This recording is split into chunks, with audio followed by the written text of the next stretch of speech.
Dear lady, dear lady, we are three children who need a mama. Our daddy is kind, but sad. Please come for Valentine's Day. We promise to be good. Love, the Ward children now. You have to understand something about Thomas Ward. He wasn't a man who asked for help. Not once. Not ever. He'd sooner dig a well with a spoon than admit he couldn't manage on his own. But his children, well, they had a different way of seeing things. Children generally do. February in Wyoming territory could break a person down to nothing and keep going just for spite. Thomas knelt beside the cook stove that morning, cracking ice from a water bucket with hands so dry and split they bled into the frost.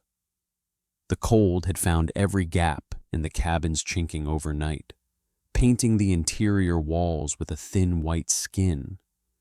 One oil lamp burned on the table, one lamp for 4 souls, and even that felt like an extravagance when kerosene cost 40 cents a gallon. Pa, I can't get it right. Mary stood behind Beth's chair, a wooden comb caught in her little sister's hair. The teeth had snagged in a tangle that hadn't been brushed proper in days, maybe weeks. Thomas couldn't honestly remember. He set the bucket down and crossed the room. His hands were too big for this work. Thick fingers meant for cinching saddles and mending fence rails, not for navigating the fine hair of a 4-year-old girl. Beth whimpered as he tried to work the comb free, her small shoulders drawing up. Hold still, Bethy. It hurts. Pa, I know it does. Sweetheart, hold still. He worked at it gentle as he could. The comb pulled. Beth cried out. Half her hair came loose in the teeth, and Thomas stood there holding the comb with those brown strands wrapped around it, staring at it like a man staring at proof of his own failure. Johnny sat at the table, swinging his boots against the chair legs in a rhythm that had no tune. 6 years old and restless as a penned colt.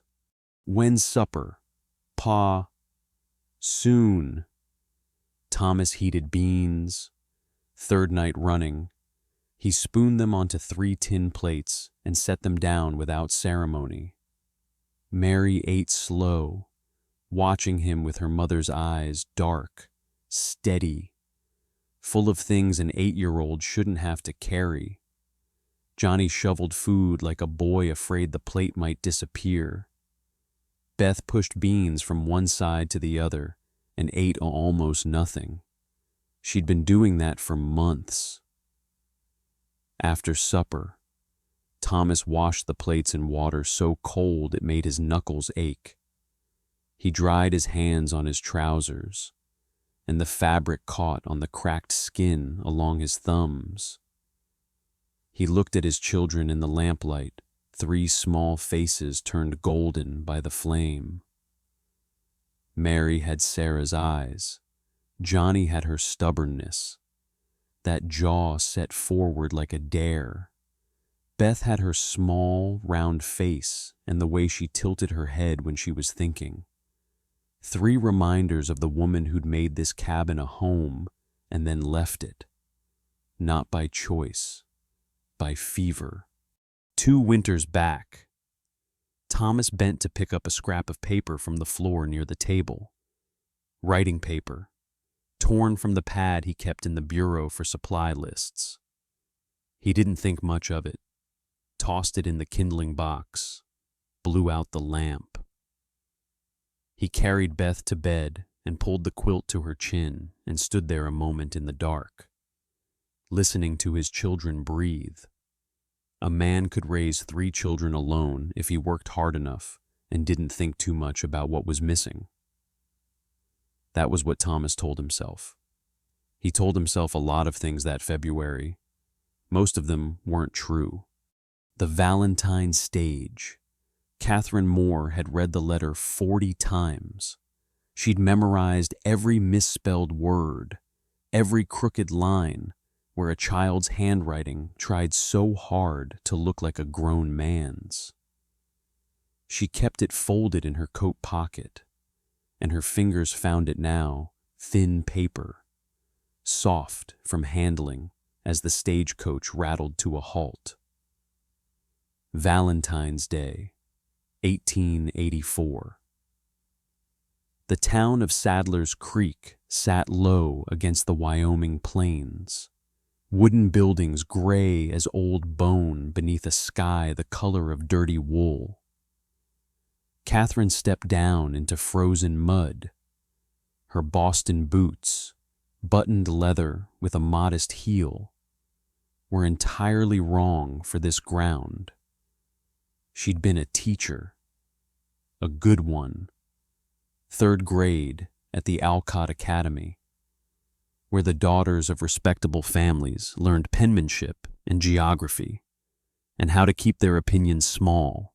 She'd also been engaged to Edward Calloway III, who had introduced her at dinner parties as my little schoolmarm, and then, one evening, in front of 40 guests, announced that their engagement was dissolved because he'd found someone more suited to the life.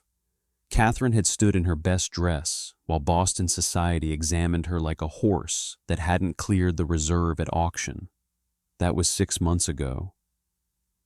When the matrimonial agency forwarded a letter from Wyoming Territory from a man named Thomas Ward, whose children begged for a mother, Catherine had packed her trunk before she finished her tea.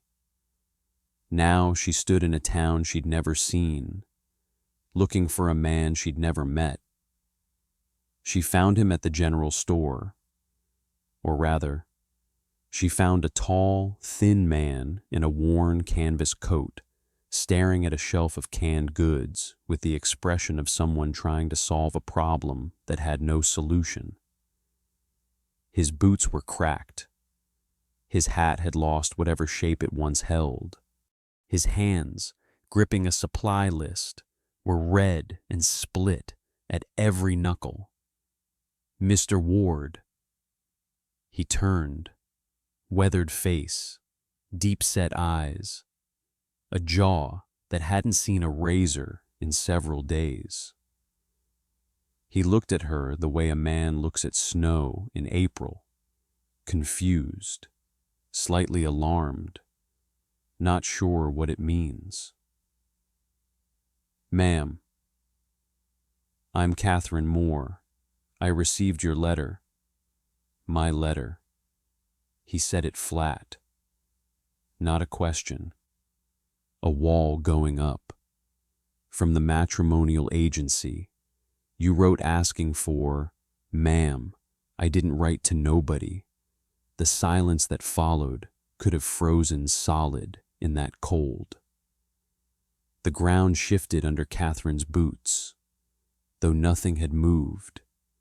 Then she heard them small boots on the boardwalk, fast and uneven. 3 children came around the corner of the store. The oldest girl held a boy's hand. The boy carried a smaller girl on his hip, struggling with the weight but refusing to set her down. The oldest looked at Catherine with eyes that burned like struck matches. Are you the lady? The one from the letter?" Catherine knelt in the frozen mud.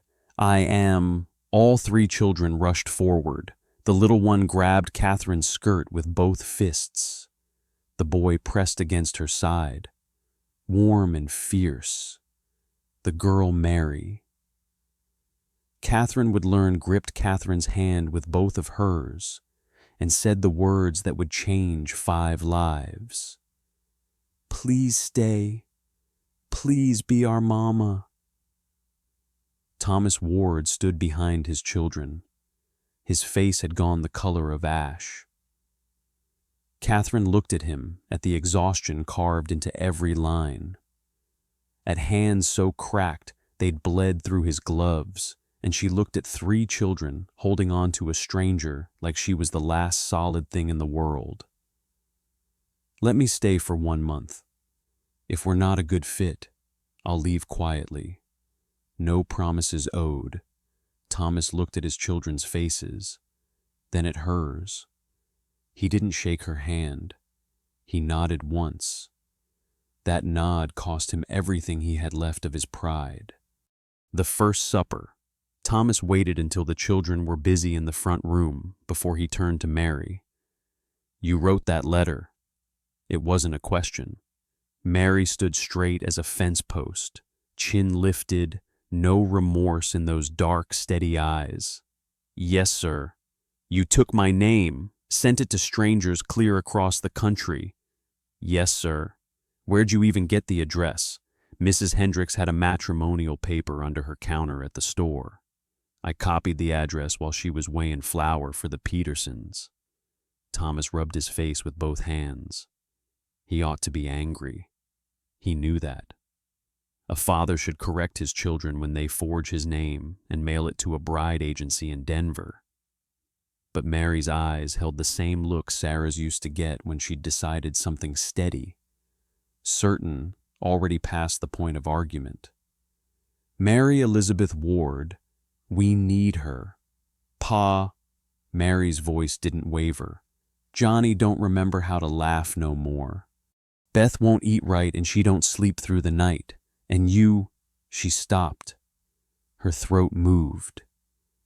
"You ain't smiled once since Mama died. Not once." Thomas had no answer for that. None that was honest. Catherine cooked supper that evening. She moved through the kitchen like someone learning a new language, opening every cabinet, checking every tin, measuring with her eyes. The biscuits came out burned black on the bottom and pale on top. The soup was thin enough to see the spoon through. "I'm sorry," she said, setting the plates down with care. "I'm a better teacher than cook. I'm afraid." "It's fine," Thomas said, because there was nothing else to say. Beth stared at her plate. She picked up her spoon and held it without moving, the way she'd been doing for months, food in front of her, but no will to eat it. Catherine watched, but said nothing. She didn't coax or push. She simply ate her own burned biscuit, as though it were the finest thing she'd tasted. Beth looked at Catherine, then at the biscuit. She brought it to her mouth and took a small bite, chewed slowly, took another, and another. She ate the whole biscuit, crumbs falling down her nightgown. And when she finished, she looked up at Catherine and held out her plate for more. Thomas set his coffee cup down. His hand wasn't steady. After supper, Catherine carried Beth to the children's bed. Thomas heard her voice through the thin wall, low and even, singing something soft, a hymn he half recognized. Beth's fussing quieted, the rustle of small limbs settling under a quilt. Then silence, the deep, easy silence of a child who'd fallen asleep without fighting it. Thomas stood in the doorway, watching. The lamplight caught Catherine's profile as she smoothed the quilt over Beth's shoulders. Her hands were white and smooth, Boston hands, soft and clean and entirely wrong for this life. They wouldn't last a week out here. He told himself the month was for the children. Only the children. A practical arrangement. Temporary. Week 1.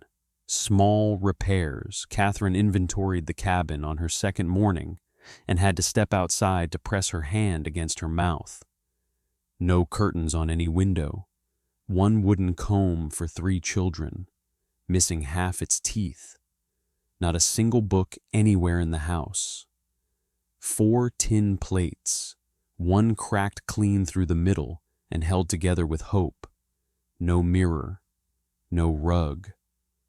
The cook stove worked, but the flue leaked smoke when the wind came from the east, which in Wyoming meant most days between November and April. She did not judge this. She planned. First morning a schedule. Breakfast at 7. Lessons at 9, because these children hadn't seen a schoolroom in months, and their mother would have wanted better dinner at noon. Chores after. Supper at 6. The children stared at her like she'd announced they were moving to the moon. We gotta do lessons. Johnny looked personally betrayed. In our own house, every morning, reading, writing, and arithmetic. Your mother would have wanted you to learn. She hadn't meant to invoke Sarah.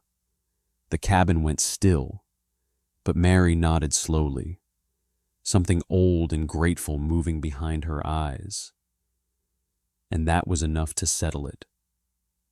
By Wednesday, Catherine had organized the mending pile into 3 baskets by urgency, scrubbed the table with sand until the wood grain showed pale and clean, and fashioned curtains from flour sacks hemmed with thread she'd brought from Boston. Small changes. Nothing a man would notice. Thomas noticed. He didn't say so. Words cost Thomas Ward more than they cost most men. But on Thursday evening, Catherine tripped hard on the loose porch rail coming in from the well, nearly dropping the bucket.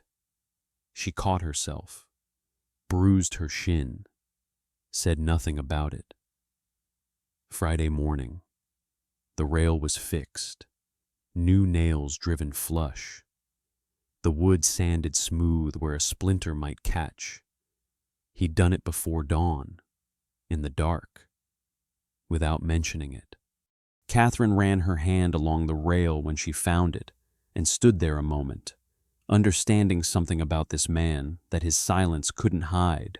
Saturday afternoon, she sat Beth on a stool by the window and worked a proper brush through her hair. It took 40 minutes. Beth cried twice and laughed once when the brush tickled behind her ear. When it was done, every tangle gone, the hair lying smooth and brown against her small shoulders, Beth reached up and touched her own head with both hands. "Pretty," Beth whispered. Catherine's eyes stung. "Very pretty, sweetheart." Her own hands were already changing. Lye soap and cold well water and firewood had roughened her palms inside a week. A blister had risen and broken across her right thumb. She looked at them sometimes while the children slept, turning them over in the lamplight like they belonged to someone she was only beginning to meet. On Sunday, she opened the family Bible to find a reading for the children. A dried wildflower fell from between the pages, pressed flat. Petals faded to the color of old honey. Below it, in a woman's careful hand, "For Thomas, my heart." Catherine placed the flower back. She closed the Bible gently and held it against her chest. She was not replacing anyone. She understood that now, fully and without resentment. She was filling a different space, one that had been empty so long even the echo had faded. Week 2.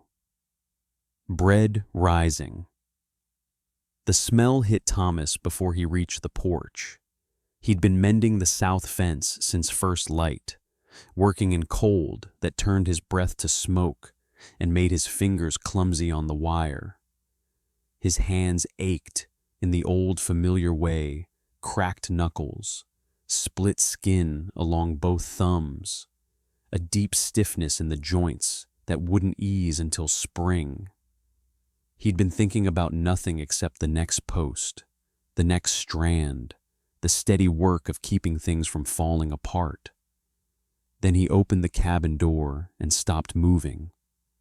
Bread, real bread, risen and golden brown, cooling on a cloth on the table. The smell filled every corner of the cabin, warm and yeasty, and so thick he could taste it on his tongue. It was a smell that belonged to a different life. Sarah had baked every Saturday morning. For 3 years the cabin had smelled like this, and then for 2 years it hadn't. And Thomas had trained himself to stop noticing what was missing. Catherine stood at the counter, flour dusted up both sleeves, pushing a second loaf into shape with the heels of her hands. She looked up when the door opened. "I found yeast in the back of the cupboard. I wasn't certain it was still good, but it seems to have managed." "It's good." Thomas's voice came out rough. He cleared his throat and said nothing else. He hung his coat on the peg and sat at the table and looked at the bread and did not touch it. Because if he did, this would become real. Supper that evening was the first meal in 2 years that felt like more than survival. The bread was golden and slightly dense and perfect with the last of the butter. Johnny tore off a chunk and stuffed it in his mouth, and then he stopped chewing and looked at Beth, who had a smear of butter across her nose. And he laughed. Not a small laugh. A real one, sudden and startling, and bright as a cardinal in snow. He laughed because Beth looked ridiculous, and the bread was warm, and the cabin smelled the way it used to, and for one single moment, everything felt the way it was supposed to feel. Thomas set his fork down. He couldn't remember the last time he'd heard that sound come out of his boy. He lingered at the table after the plates were cleared, just sat, hands wrapped around his coffee cup, while Catherine settled the children on the rug by the stove and read to them from a book of fairy tales she'd carried all the way from Boston. Her voice was clear and steady, a teacher's voice, trained to carry across a room, shaped by years of practice to hold a child's attention without raising above a whisper. Thomas listened, and something inside his chest that had been locked shut for 2 years shifted, just slightly, like a door swollen with damp that gives a 1/4 inch when the weather changes. Sarah used to read to them exactly like this. Same hour of evening, same lamplight on the walls, same small faces tilted up. The guilt arrived on schedule sharp, familiar, well-worn. Was he letting this woman erase Sarah? Was he betraying the only person who'd ever loved him by allowing another woman to sit in her chair and read from a book and make his children feel safe? But Beth had crawled into Catherine's lap. Her eyes were closing. Her breath slowed into the deep, even rhythm of a child who trusted the arms holding her. Now, here's where things started to change, not with any grand declaration or sudden knowing, but with the sound of a 4-year-old breathing easy for the first time in 2 years.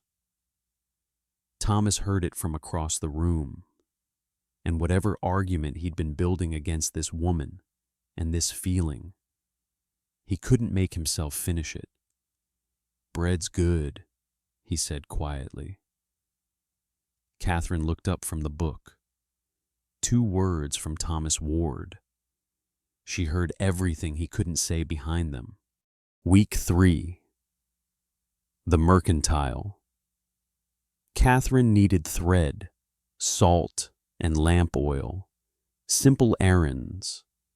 She took Mary along for company and drove the buckboard into Sadler's Creek on a Tuesday morning that smelled like snow coming in from the north.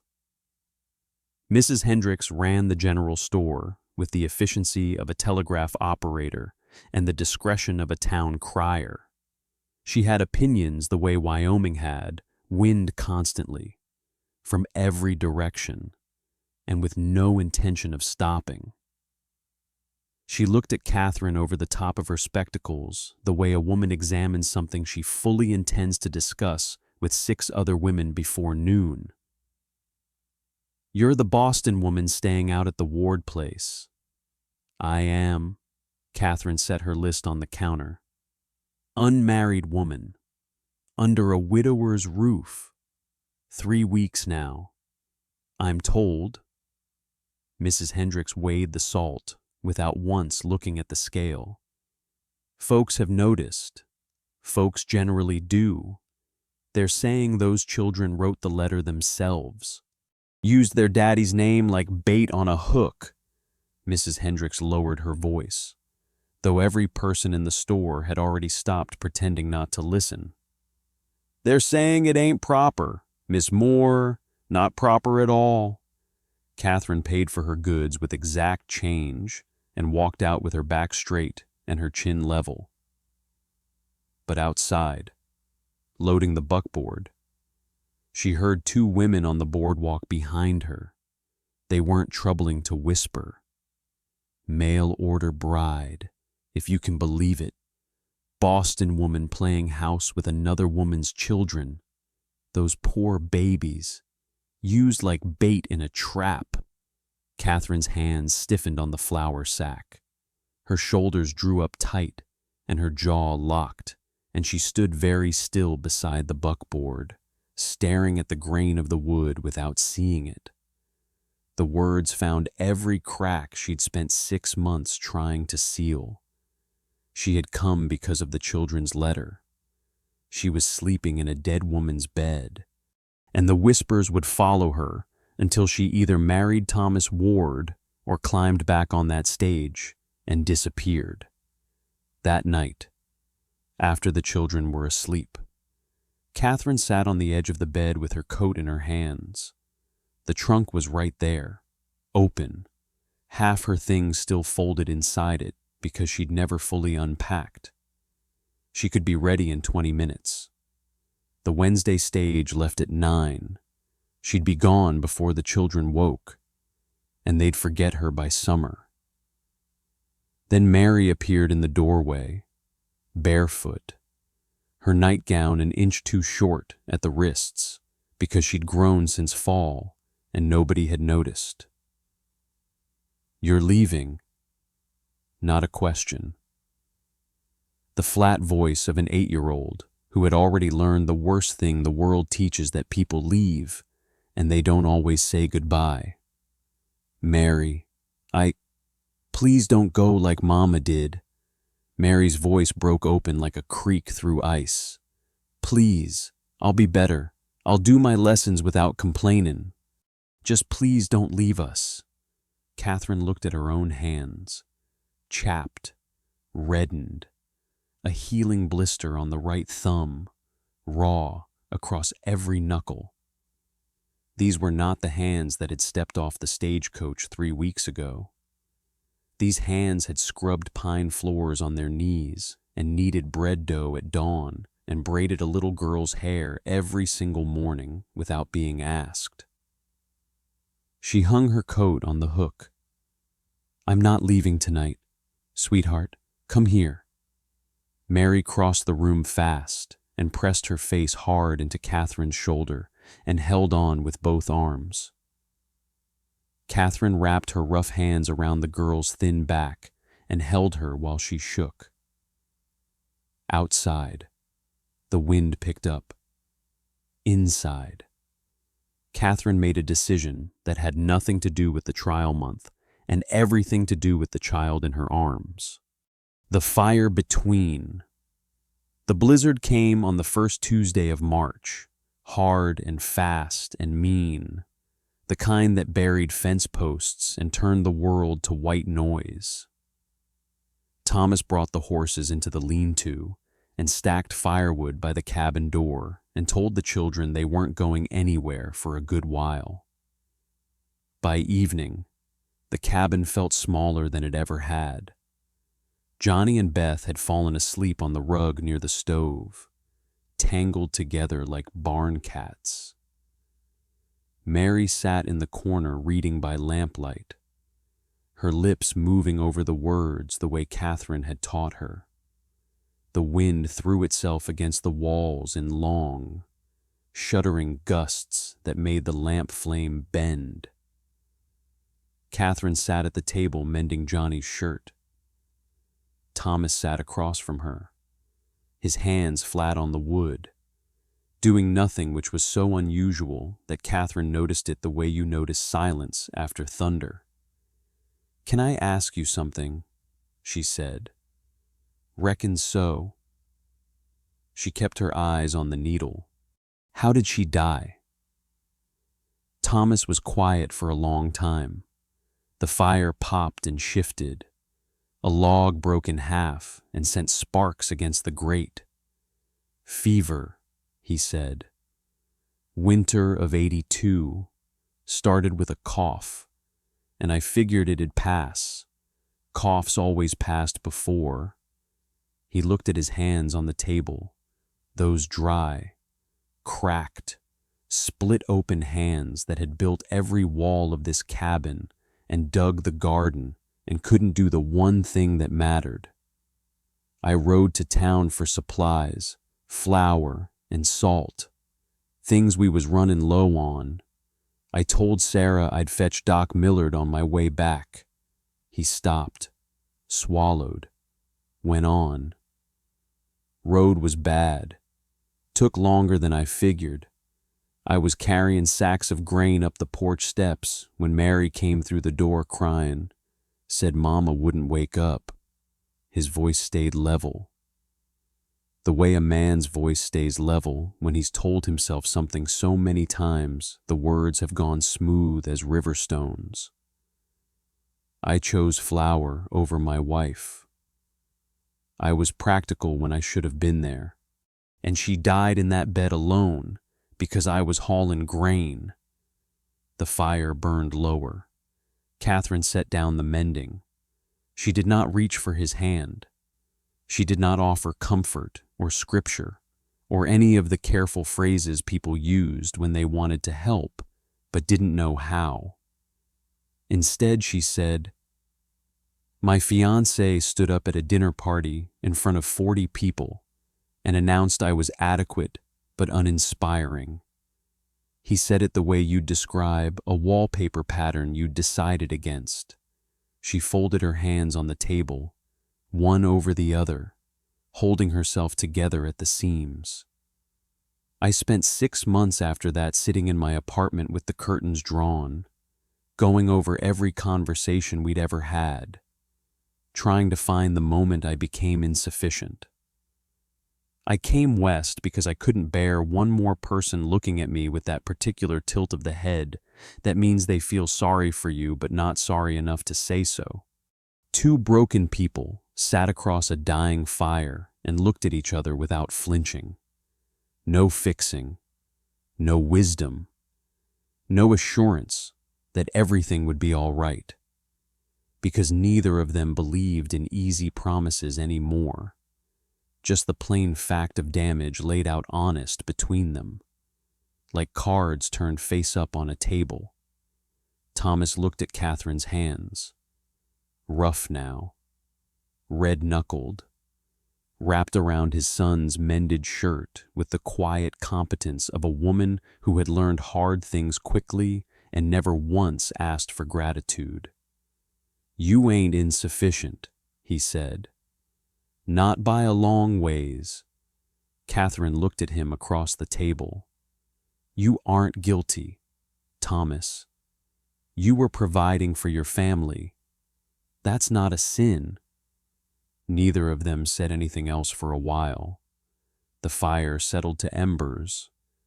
The children breathed on the rug. The storm pressed against the cabin walls, and inside, 2 people sat in the wreckage of their separate griefs and found, for the first time, that the weight was easier to carry with someone across the table. Some folks wait their whole lives for someone to sit with them in the dark and not try to fix a single thing. Thomas Ward got that gift on a Tuesday night in March.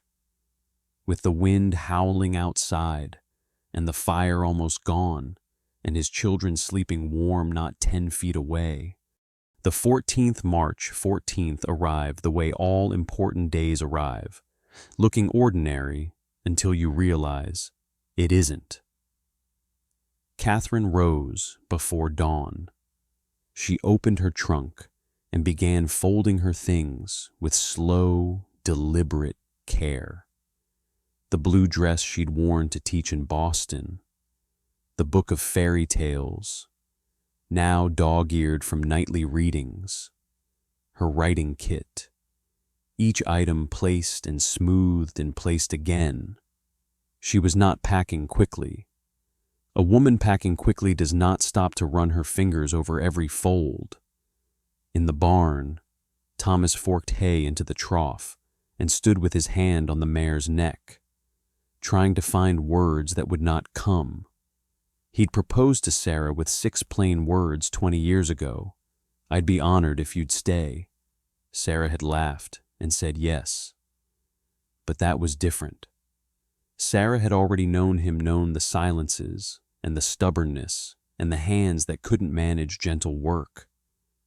Catherine knew a tired man who burned supper and couldn't braid hair. Thomas wiped his palms on his trousers, adjusted his collar, wiped his palms again.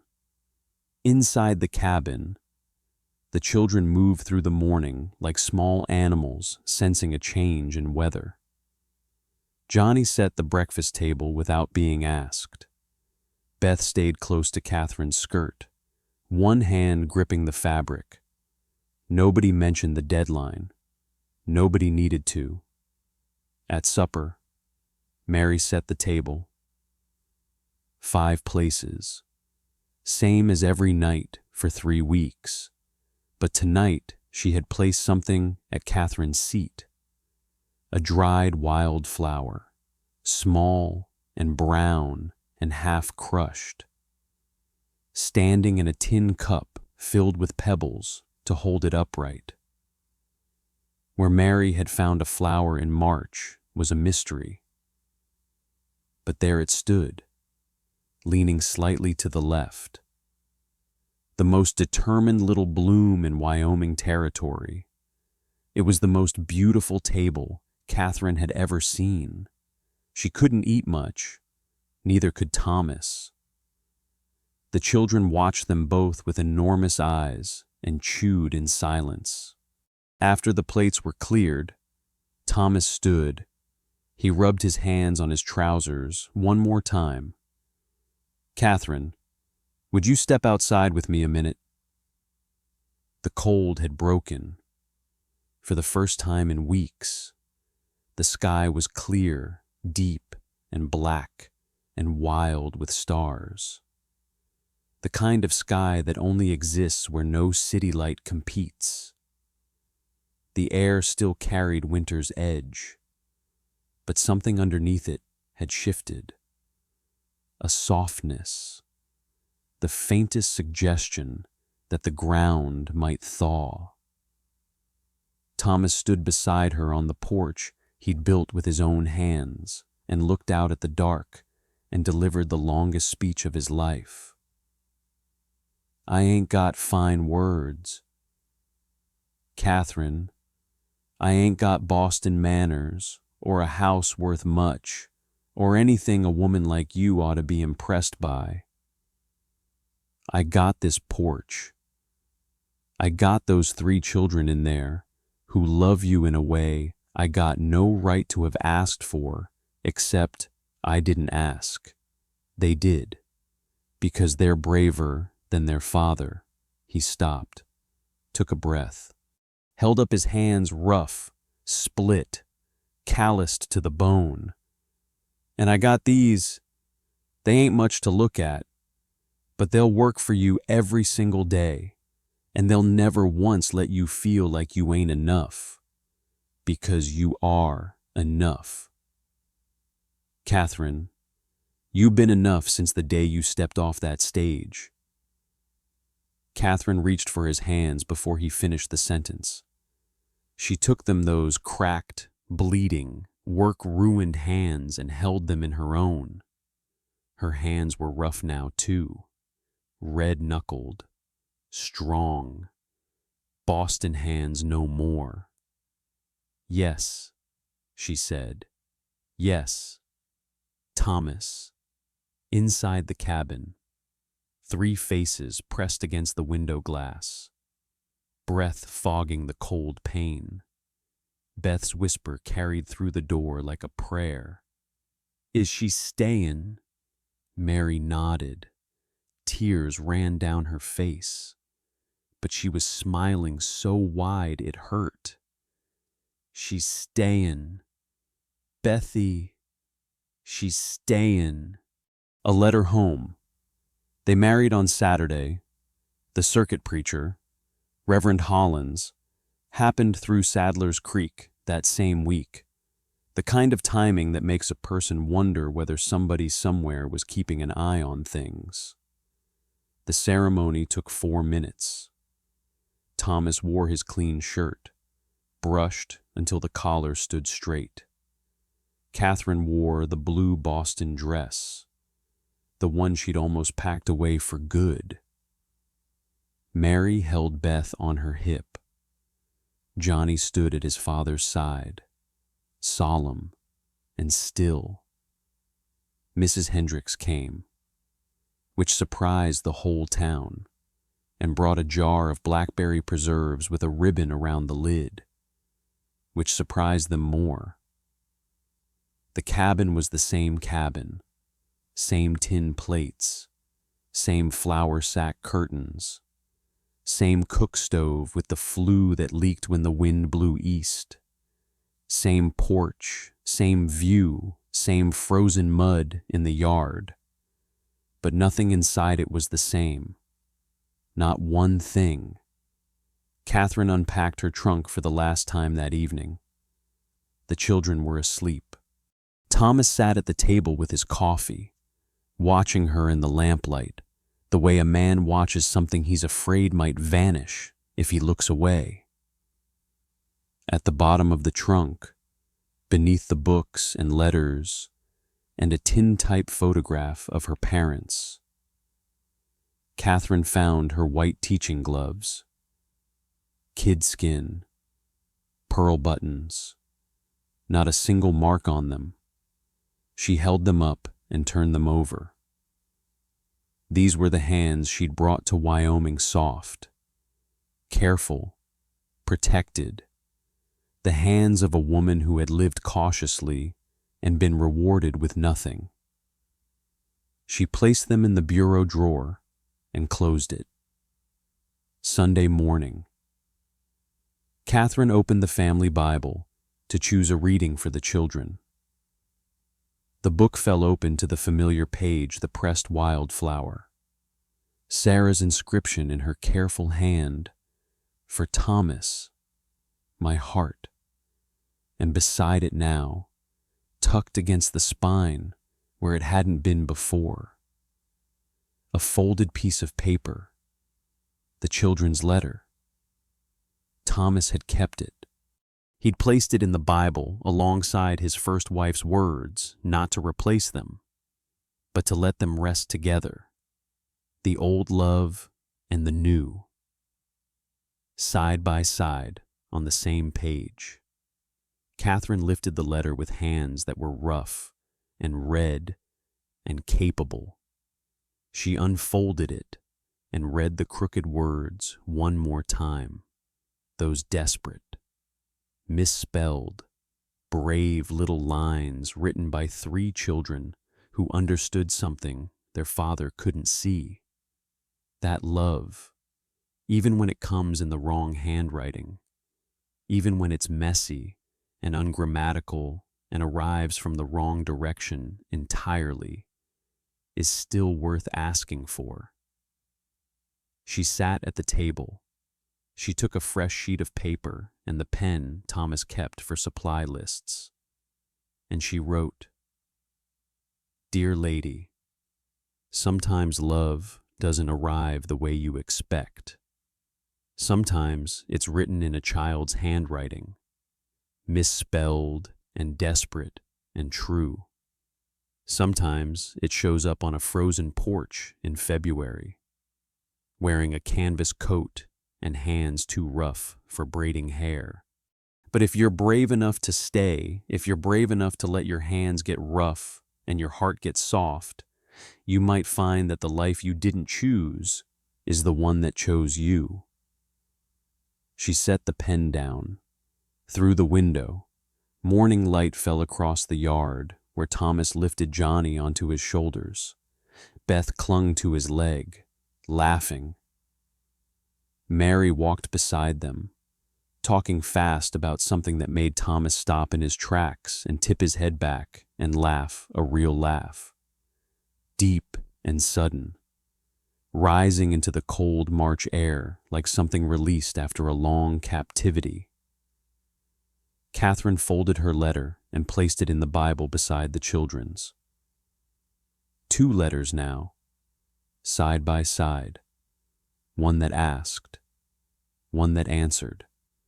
She closed the book and pressed her rough hands flat against the worn leather cover and held them there, feeling the weight of everything inside the wildflower, the inscription, the desperate plea, the grateful reply. Then she stood and walked to the door and stepped out onto the porch that Thomas had built with his own 2 hands. The children saw her first. They came running. Thomas turned, and his eyes found hers across the yard, and he smiled. The children learned that sometimes love requires the courage to ask for it. And Catherine learned that family isn't something you're born into.